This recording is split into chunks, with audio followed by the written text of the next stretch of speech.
नमस्कार दोस्तों, स्वागत है आपके अपने YouTube channel just true study में। तो दोस्तों, आज से हम इस चैनल पर माध्यमिक शिक्षा बोर्ड का जो नया सिलेबस NCERT का आया है, उसमें से हम 8th 9th और 10th की मैथ्स एंड साइंस की बुक्स का चैप्टर वाइज सिलेबस कंप्लीट कराने वाले हैं। हालांकि 10th क्लास का इस वर्ष सिलेबस वही है जो पहले था, लेकिन अगले वर्ष 2021 में 10th का भी सिलेबस चेंज होकर NCERT का हो जाएगा। तो अभी 10th का राजस्थान बोर्ड वाला सिलेबस ही पढ़ाया जाएगा। दोस्तों, मैं पूरी तरह से कोशिश करूँगा कि बहुत ही कम शब्दों में मैं आपको अधिक से अधिक समझा पाऊँ, क्योंकि दोस्तों अभी कोरोना के कारण स्कूल अभी तक खुली नहीं है और स्टूडेंट्स घर पे बैठे फ़ोन से पढ़ना चाहते हैं, लेकिन बहुत ही लंबी लंबी वीडियो को देखना इम्पॉसिबल सा हो जाता है। बच्चे बोर होने लगते हैं और क्योंकि मेरा मानना है कि दोस्तों, भले ही हम थोड़ा कम पढ़ें लेकिन बेहतर और सही पढ़ें। ठीक है दोस्तों? Okay, so without wasting this important time शुरू करते हैं। तो आज हम कक्षा 9 के विषय मैथ्स के अध्याय फर्स्ट से शुरू करेंगे। चैप्टर का नाम है संख्या पद्धति। इसकी हम एक्सरसाइज 1.1 का पहला सवाल देखेंगे। क्या शून्य एक परिमेय संख्या है? क्या इसे आप P/Q के रूप में लिख सकते हैं, जहाँ P और Q पूर्णांक है और Q बराबर नहीं है 0। Q is not equal to 0। क्या शून्य एक परिमेय संख्या है? जी हाँ, बिल्कुल शून्य एक परिमेय संख्या है। हम लिखेंगे, इसका आंसर सिर्फ इतना है, हाँ शून्य एक परिमेय संख्या है। क्या इसे आप P/Q के रूप में लिख सकते हैं? परिमेय संख्या किसे कहते हैं? वह संख्या जिसे हम P/Q के रूप में व्यक्त कर सकते हो तथा जहाँ Q बराबर 0 नहीं हो, उसे ही परिमेय संख्या कहते हैं। अगर 0 परिमेय संख्या है तो इसे भी हम P/Q के रूप में लिख सकते होंगे। तो हाँ, P/Q यानी कि P तो हो गया एक प्रकार से 0 और Q के नीचे हम इसका 1 मान लें, 1 लिख सकते हैं। इसके नीचे 2 लिख सकते हैं, 3 लिख सकते हैं। आंसर क्या आएगा फिर? 0। 0 में 1 का डिवाइड करेंगे 0 आएगा। तो हम इसे P/Q के रूप में भी व्यक्त कर सकते हैं। अर्थात ये क्या हुई? अर्थात यह एक परिमेय संख्या ही हुई। अगला क्वेश्चन है दोस्तों, 3 और 4 के बीच में 6 परिमेय संख्याएं ज्ञात कीजिए।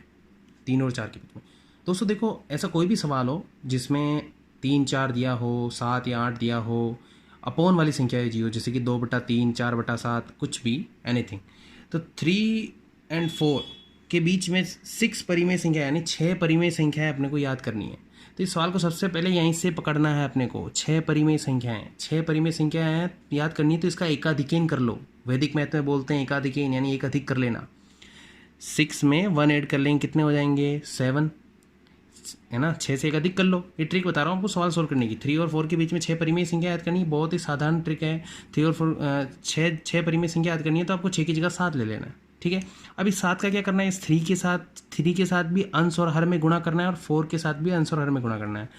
3 × 7/7 और 4 के साथ भी इसी प्रकार 7/7।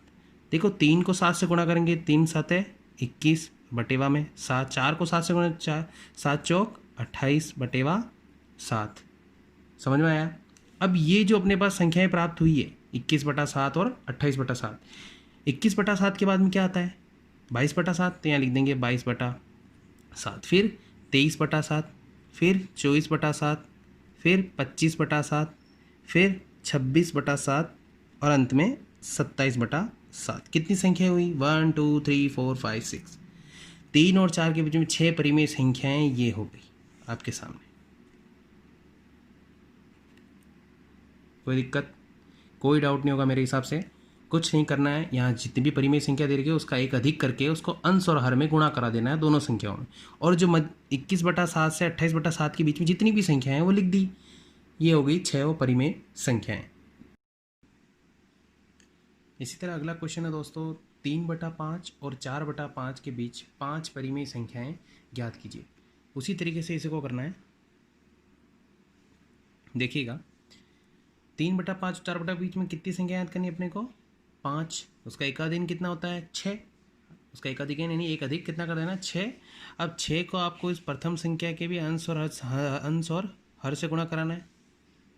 3 छंग 18, 5 छंग 30 और 4/5 को भी इसी तरह अपन अंश और हर से 6 से गुणा करा देंगे। 4 छंग 24, 5 छंग 30। अब देखो 18/30 और 24/30 इसके मध्य में जो भी संख्या है वो लिख दो।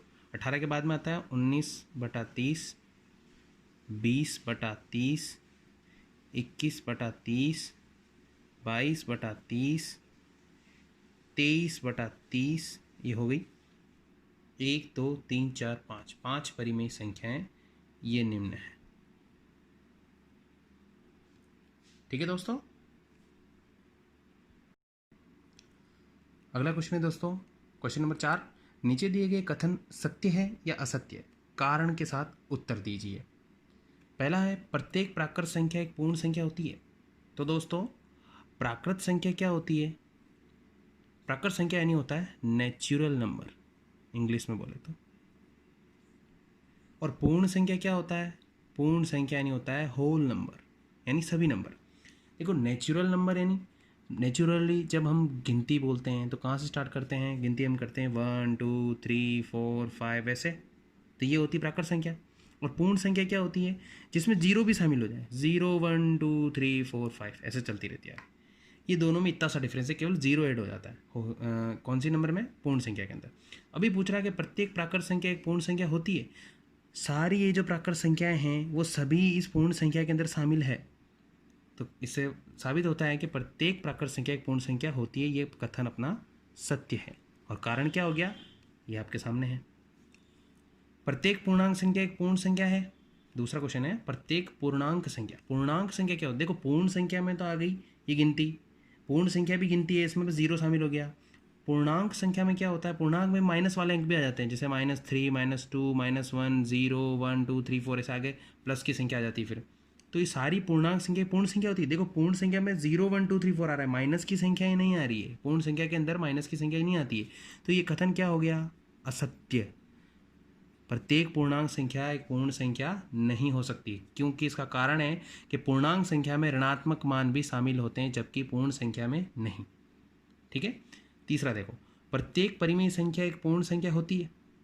परिमेय संख्या किसे कहते हैं? जिसे हम p/q के रूप में लिख सकते हैं।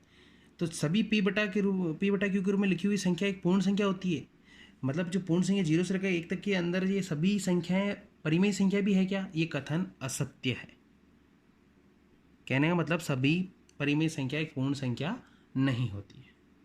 ठीक है दोस्तों, ये चारों क्वेश्चन हमने करवा दिए, यानी 1.1 कक्षा 9 की मैथ्स का अध्याय 1 जो था, जिसका 1.1 एक्सरसाइज कंप्लीट हो चुकी है। अगली वीडियो में मैं आपको 1.2 के बारे में पढ़ाऊंगा और उसके सवाल करवाऊंगा इसी तरीके से। आई होप मैंने जो भी पढ़ाया अभी आपको अच्छे से समझ में आया होगा। अगर आपको मेरी वीडियो अच्छी लगती है तो आप लाइक करें, सब्सक्राइब करें और इसको अधिक से अधिक शेयर करें। धन्यवाद दोस्तों, मिलते हैं एक और नई वीडियो के साथ। तब तक के लिए जय हिंद।